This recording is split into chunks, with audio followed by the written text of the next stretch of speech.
Okay, so I finally found the perfect way to track my reading, organize my TBR, and keep all my bookish thoughts in one place. I do it by using my Notion reading journal. So in this video, I'm going to give you a full walkthrough on how I set it up and how you can use it to level up your reading life. If you want to use the same setup, I'll link it down below. I also drop a little discount code if you choose to purchase it. Okay, let's jump in. All right, so when you open the template, you land on the home dashboard.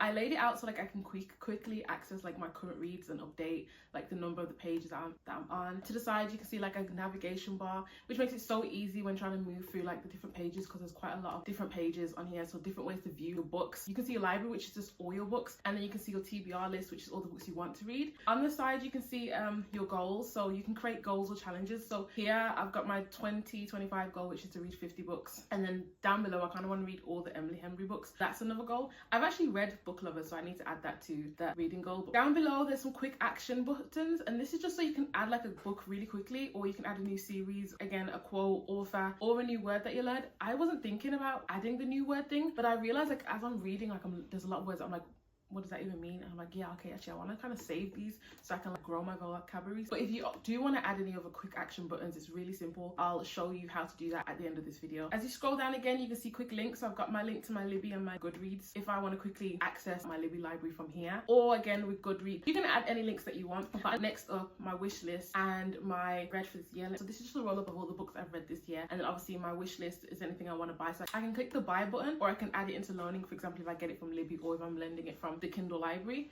So then that will move it from my wish list. You can, so with this view here, you can seamlessly switch between different book views, which I found really helpful. You can also on the side for goals, you can see that they automatically update your progress. So for example, if I said I finished this book and I chose to put it in, if I choose to put it in 2025 goals, you'll see one, it moves from the current reads, and it updates the amount of books I've read on the side automatically, which then also updates the percentage, the progress bar. And then you can also see how it moves straight away to my read this year view. I'm going to take that out now because obviously I didn't finish this book. Okay, so I'll put that back. Yeah, that's the home dashboard. So now let's get in it. So after that, we move to the library view. And this is basically all of your books. So you can view all your books, from the ones you read, from the ones that are on your TBR, to the ones that are in your physical bookshelf. So here I've got like some genres that I read. Literally, these are the genres I read the most currently. I haven't actually read anything in sci-fi yet. I definitely want to enter the sci-fi world soon, so I am very excited for that. On the side, I've got a roll up of my 5-star reads, but for now I've only had one 5-star read. I put Flawless in here as an example just to make sure it all worked, but Flawless was actually a 4.5-star read, so I actually moved that away. But yeah, you can put your 5-star reads. Your 5-star reads will automatically roll up. Here I can see my bookshelf, so these are all the books I have in my physical bookshelf. If I scroll down, I can load the page and I can see all the books that I have, which is literally all the books in my physical bookshelf. My bookshelf currently is quite small, but I'm okay with it. I'm okay, it's growing slowly. I can see every book that I've read and every book that I DNF'd. I've never DNF'd a book, so that's empty. There's also another view that you can switch from, which is called all books, so you can just see every book that you've got in your library. So basically it's like the main book database. Above, I've got all my genres for each book. You can easily create these by just clicking add, and then you can just choose a genre. Like, what other genres are there? Oh, I don't know. I'm just gonna say like self-help. And then I'm also including a Canva template. So if you like this look, I'll send you the Canva template. You can just change the name again to self-help and then add it in here. But that's how you can see your genres on this page. Okay guys, so I completely forgot to let you know that when you open these genres, you get to view all the books and all the series. So you get to see everything associated with each genre that you're reading. So in this case, you can see all my dark romance series and all my dark romance books. At the very top, you can see it says that there's 51 books in this genre and 12 books in the series. I'm also adding some more props to it, so you'll be able to see which books, how much books you've read in this genre, and just more stats about it. But I'll show you guys all of that in the next couple of videos to come. But anyway, so let's get back to this. And that's what's on the library page. And then on the TBR page, this is everything that's obviously on your to be read list. Bless you, princess. There's a little quote that says, "A book a day keeps the reality away," because let's stay far away from reality at this rate.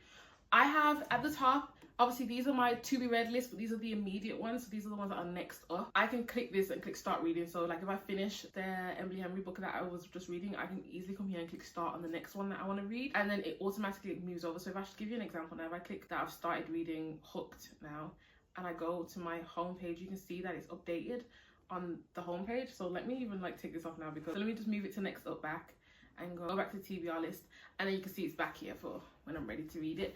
And then down below you can search your physical TBR. This just shows all the books you've got in your physical TBR that you haven't started reading yet, and it's just such an easy way to see and track. So as my library grows, this is going to be really convenient. I also have it sorted by genre. So as you can see, I've got dark romance, romantasy, romance, thriller, sports romance, which, you know, you can jump between and pick, see what's on your TBR and see what you're feeling. So guys, I actually forgot to show you how easy it is to add another genre. So if you just hover over one of these, in this case I'm going to do sports romance, and click duplicate the view, you can change the genre name to, in this case I'm going to use self-help. You just want to switch the genre filter to the self-help genre option, and you can see it roll up all the books in this genre. I also recommend changing the icon just because it looks pretty. So in this case I'm going to use like a mind. But yeah, that's how easy it is. Jump over here and you can see that I have another section, because this is how serious the TBR list is. Like I have another one that's called top of the TBR. So when you add a book, it automatically rolls into the top. It automatically rolls up in the TBR status, but you might actually realize it's a book that you're kind of more excited to read than another one. So I put it on the top of the TBR. So when I come in here, I can see at the top, like what's the ones I really want to read. On the top for me was Lights Out. Like I really want to read Lights Out. So that's actually going to get moved to my next up pretty soon, as I clear out one of my books. And to the side, I have new releases. So you can keep track of all the books that are coming out. So Unexplained is due to come out in January, which this year. Fearless is next. And I just have the new releases so I can keep up to date on what's coming out and know when I need to go run to the store and buy them. Yeah, so I can run to the store and buy them, you know what I mean? Like if I'm feeling it away, the only issue is a lot of my books are paperback. So when new releases come out, they don't release the paperback. So I don't want to buy a hard copy when all the ones I've got are in paper. So it's like, now I'm like juggling whether or not I need to buy all hard copies or just accept that I'm gonna have to wait till the paperback comes out, because I'm not having one book in hardback and then the rest in paperback, because that's just ugly to me.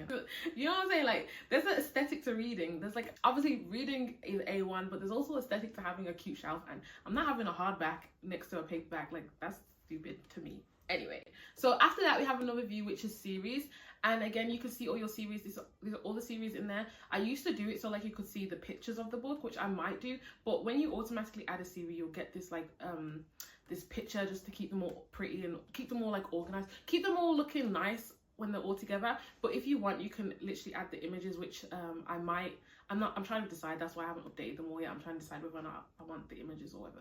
But anyway, it will automatically update with this photo as you add new series. If I should give you an example, you can see when I add a new series, it automatically gets this backdrop. So let me just delete that quickly. Yeah, so you can view your series from ongoing or the ones that you started. Like this actually isn't finished, this Elsie Silver's series, but again I was just making sure it works. So when it's finished, you just move it to completed, and then you'll see it's in here with the rest, and then you can give it a rating on what you thought about the whole series. You can also add reviews. There's a space down below where you can just like, you know, brain dump how you feel about the series. You can write a little summary, add the star rating, add a little review on all the books. I also have this section here where you can choose your favorite book. So if I go to filter, you can click the name drop down, you can choose your favorite book. Okay, so my favorite book in this series was Flawless, so then you can just add in your favorite book, and then you'll get like a little space to display the favorite one of the series. When I'm adding new books to a series, like I like to use this table view, so it's easy to really quickly put all the data in for the books if I want to. And when I'm just viewing it, I like to see it like this. So that's the series view. So then we also have an authors page. This is a database with all the authors, so down below you can see all of them. I've created some views. I've created a list view so you can view alphabetically if you have a lot of authors. I don't have that many authors in my book, but I created this though so you wouldn't have to, because it might be a bit tedious. At the top you can just check your favorite author and they will show up at the top. Currently my favorite author right now is Lauren Roberts. I haven't read enough books yet to have that many authors, but she's the only author that's made me cry from a book, so she's my favorite right now. Then we have a wish list. Here you can see all the books that are on your wish list, and you can again choose from here whether you want to buy or loan. Down below again you can see the amount that it's going to cost, your wish list is going to cost you.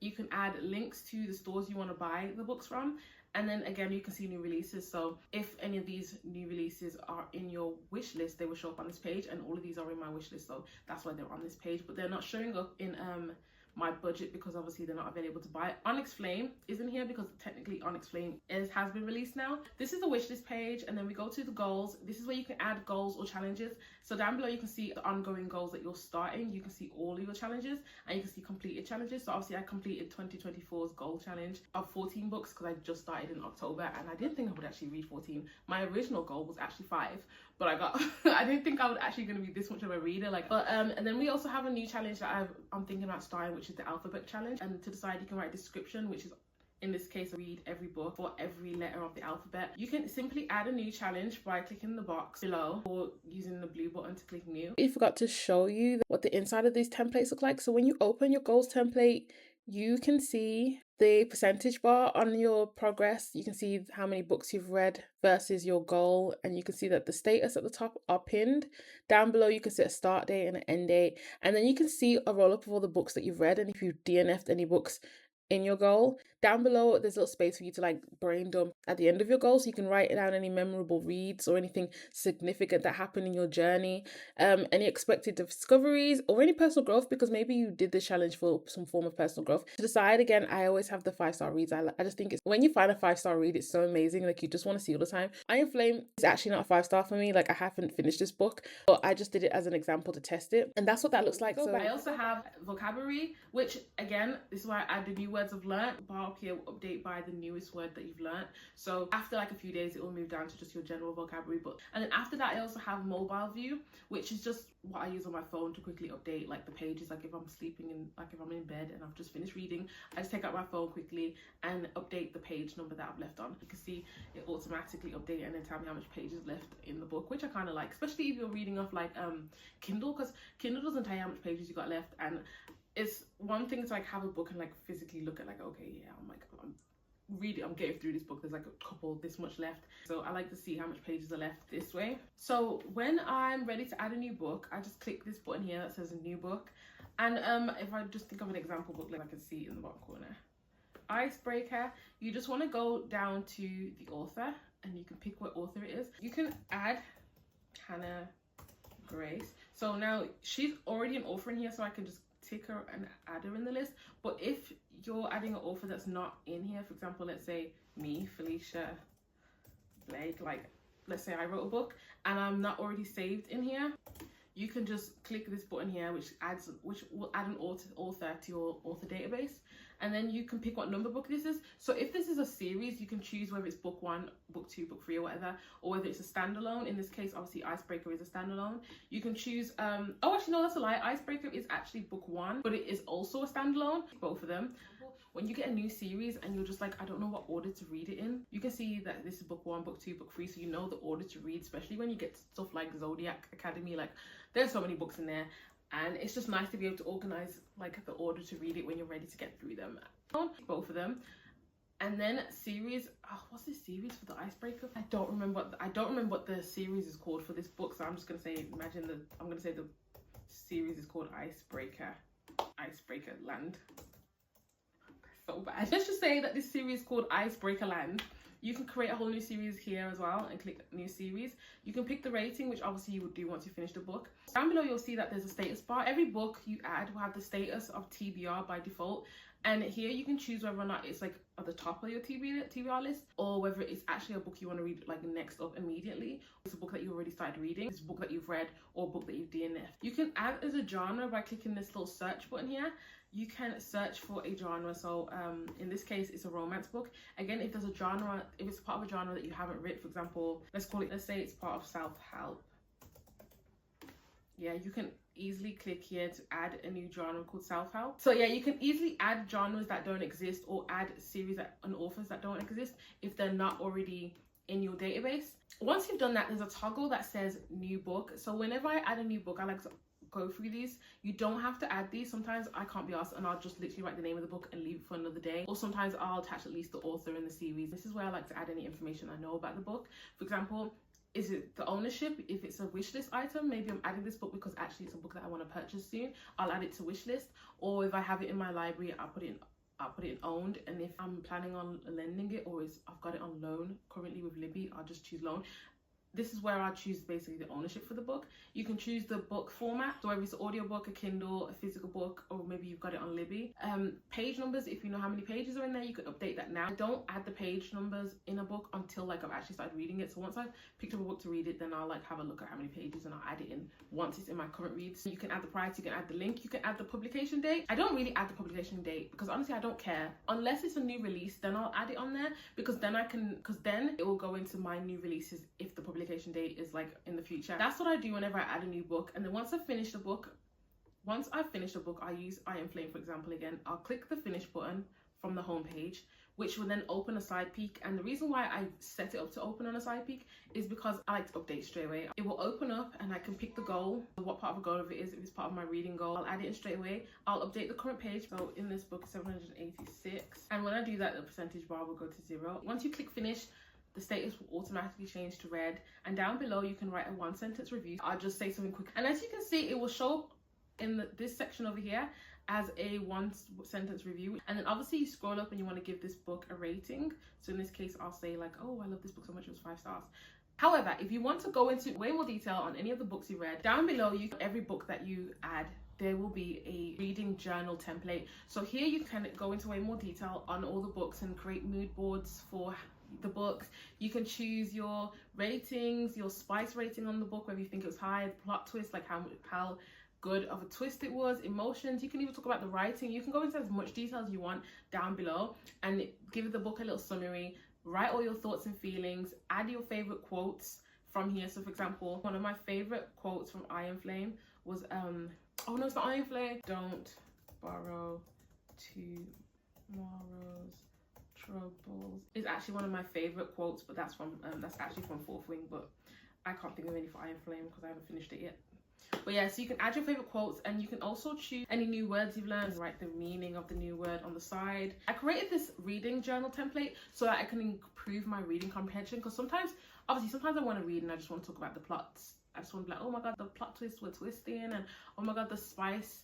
You know, sometimes I don't want to think that hard when I'm reading, and sometimes I actually want to take some time to really think, okay, what did that book mean? What did I learn from that book? And that's why I like to use this section for when I'm really trying to dissect a book. Half of the time I'm writing one-word reviews and moving to the next book, but sometimes I like to take a little bit of time, and that's where I like to do it. You can do the same for series, and you can get into detail about your reviews. So that's basically my template. I love using this. This has kept me on track of everything, especially now that I kind of want to create like a booktube. It's so easy for me to see what I've read and write reviews, which makes it so much easier for me to give the reviews later. And I just like that I can track all my reading and track all the books I've read and keep all my bookish thoughts and feelings in here. I can see when new books are being released. I can see like my 5 stars and reconnect with them all over again. What page number I'm on of a book, how many pages I got left. It's just so much easier to like keep on top of everything. I'm gonna wrap it up there just because I need to go check on my princess. If there's anything I forgot, I'm probably gonna jump in and talk about it when I'm editing the video. But thank you so much for watching. I hope that was helpful. If you do want to get the same template, then there will be a link to it down below, and I'll also throw in a discount code for anyone that wants to purchase the template down below. So thank you for watching, guys. I hope you found this useful.